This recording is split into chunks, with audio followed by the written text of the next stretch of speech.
Muchas gracias, señor presidente. También me voy a referir, como lo hizo el senador Lovera, al bloque de decretos de necesidad de urgencia y decretos delegados referidos a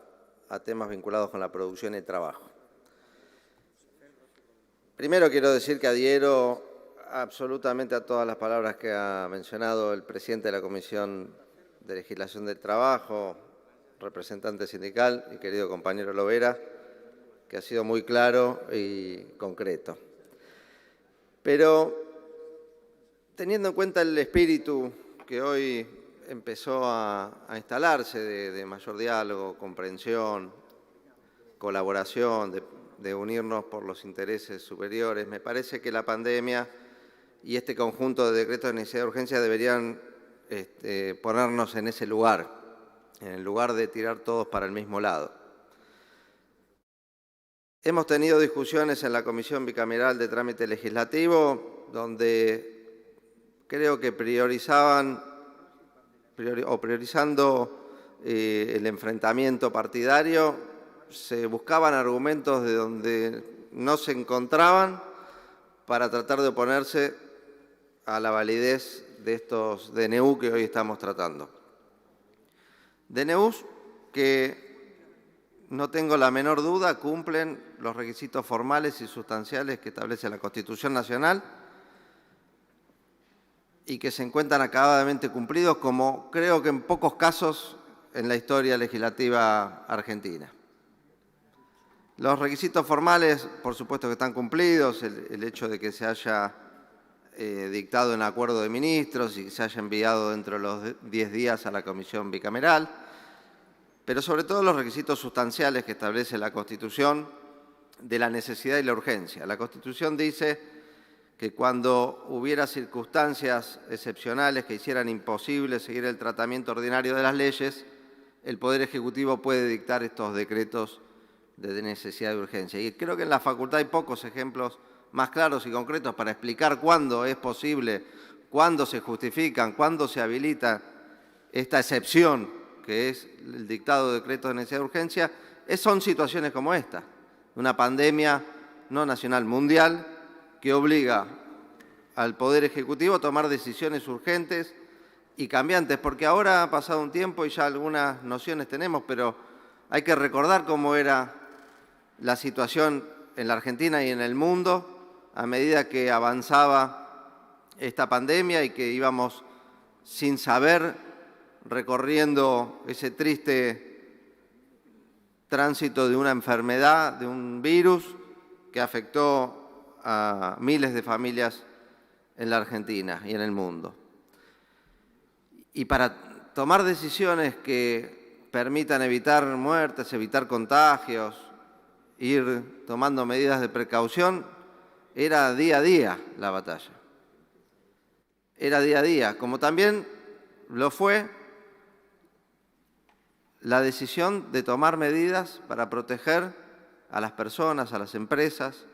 para morigerar, como decía Lovera recién, las consecuencias económicas de este parate mundial que implicó la pandemia del coronavirus. Entonces, cuando algunos se ponen exquisitos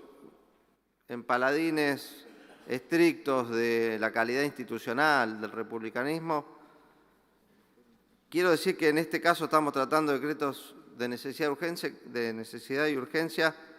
que tienen una justificación mucho más clara y concreta que otros que nunca fueron cuestionados por algunos que hoy se rasgan las vestiduras con la cantidad de decretos que hubo que tomar en el transcurso de esta pandemia. Hay que recordar, y sin ánimo de confrontar, pero sí de tener memoria y de poner una vara común a la hora de analizar decisiones que toman los poderes ejecutivos en distintas circunstancias. Que no se tuvo la misma vara cuando se designaron jueces de la Corte Suprema por decreto, ni se dispuso el traspaso del sistema de escuchas telefónicas por decreto de la Procuración a la Corte Suprema, ni cuando se derogó por decreto de necesidad y urgencia el Código Procesal Penal, ni la ley, ni cuando se derogó también por DNU la Ley de Servicios de Comunicación Audiovisual tan debatida y de un decretazo de un día para el otro, sin necesidad y urgencia, se dejó sin efecto una ley, o el mega DNU para modernizar el Estado, que en el año 2018 derogó 19 leyes y modificó otras 140 en un solo DNU.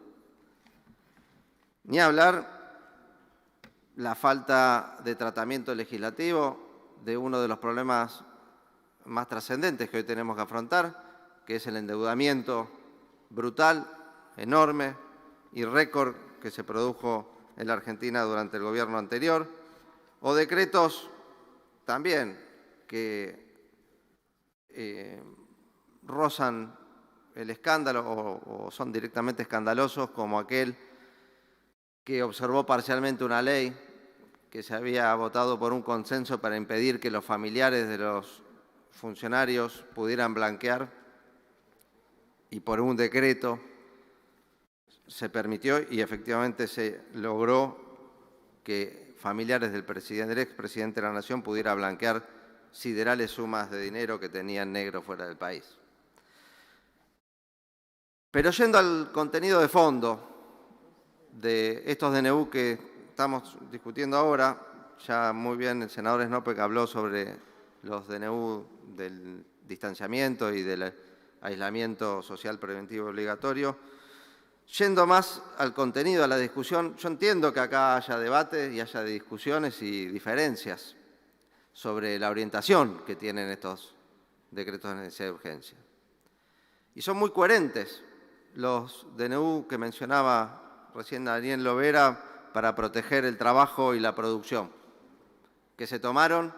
frente a las distintas crisis que tuvo que afrontar este gobierno.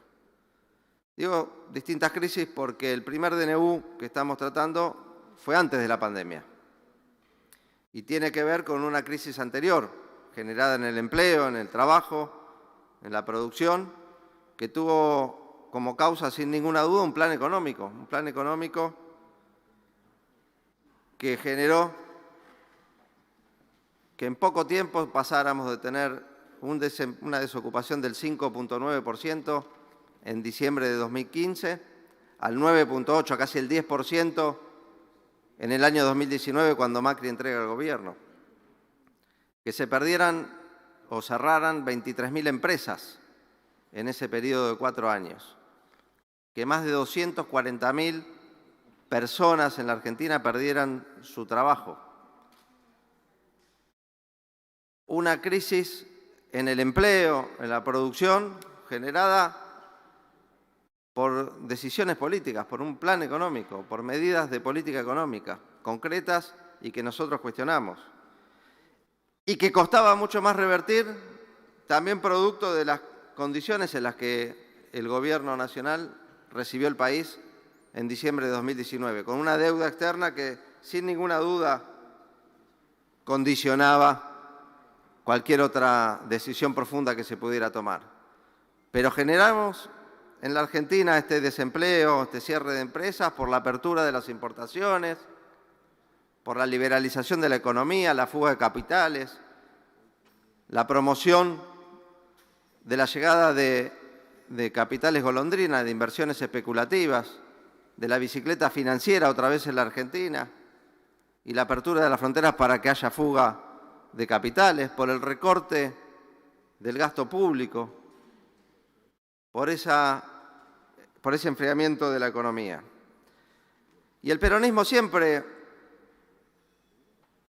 reaccionó frente a estas crisis con políticas económicas concretas y coherentes. Decía que antes de la pandemia la primera decisión que tomó nuestro gobierno de manera urgente y porque era muy necesaria para evitar que se sigan perdiendo o aminorar la pérdida de los puestos de trabajo fue la doble indemnización. Y yo entiendo que no estén de acuerdo con la doble indemnización, si no están de acuerdo con la simple, mucho menos van a estar de acuerdo con la doble. Pero es coherente nuestra posición porque el primero que estableció la doble indemnización en la Argentina en el año 1945 fue Juan Domingo Perón. la primera doble indemnización que se estableció en la Argentina para evitar los despidos que la Unión Industrial y otras cámaras empresariales amenazaban con llevar adelante porque no podían pagar el aguinaldo. En ese momento, el cuestionamiento y la amenaza del despido tenía que ver con la sanción del aguinaldo, del sueldo anual complementario. Perón dispuso la doble indemnización para proteger los puestos de trabajo. Era en ese entonces de medio mes de sueldo por año de servicio, pasó a ser de un mes por año de servicio. Pero esta doble indemnización también volvió a aparecer frente a una crisis heredada de gobiernos no peronistas. Fue en el año 2002, después de la crisis del 2001, que se volvió a establecer en la Argentina una doble indemnización para proteger el empleo existente mientras se tomaban las medidas necesarias para reactivar la economía y volver a tener pleno empleo en la Argentina. Y funcionó la doble indemnización en el año 2002, cuando el desempleo superaba los 20 puntos y terminamos en el año 2019 con el 5.9% de desempleo. Vaya si funcionó la doble indemnización de la mano de un montón de otras medidas de política económica contracíclicas, de medida política económica expansiva, de fortalecimiento del consumo, del poder adquisitivo de la gente. Funcionó y es coherente. Lo mismo frente a otras crisis que no son tan recordadas, pero que fueron tremendas en la Argentina y en el mundo, como la crisis financiera del año 2009. Ahí fue cuando nació una herramienta que hoy se vuelve a utilizar, que el macrismo dejó abandonada, a pesar de que podría haber sido muy útil para proteger los puestos de trabajo y proteger a las empresas para que no cierren, como fue el Programa de Recuperación Productiva, el REPRO. El REPRO nace en el 2009 frente a esa crisis financiera internacional brutal. Y hoy se recupera como tantas otras medidas de política económica que era urgente tomar en este contexto, donde las empresas veían impedida la posibilidad de seguir trabajando, produciendo y peligraban los puestos de trabajo. Medidas que tomó este gobierno para proteger los puestos de trabajo, que son los trabajadores y también las empresas, porque no solamente nuestro gobierno aplicó la doble indemnización, luego la suspensión de los despidos sin justa causa, sino que también tomó muchas medidas para ayudar, para contribuir, para fortalecer la economía de las empresas, como bien decía Lovera, el ATP, el REPRO 2, pero también subsidios a los créditos, tasas, congelamiento de tarifas, tasas subsidiadas, etcétera, etcétera. Entonces, creemos que estas medidas, que son parte de una tradición de los gobiernos peronistas, de proteger el trabajo, de proteger la producción nacional, de fortalecer el mercado interno, de fortalecer el consumo, no solamente son coherentes, no solamente eran necesarias, sino que además en ese contexto de pandemia donde todos los días veíamos que cerraban empresas, eran más que urgentes. Por todo eso, señor presidente, nuestro bloque va a acompañar el dictamen de la mayoría para declarar la validez de los decretos de necesidad de urgencia mencionados por el señor secretario parlamentario. Muchas gracias.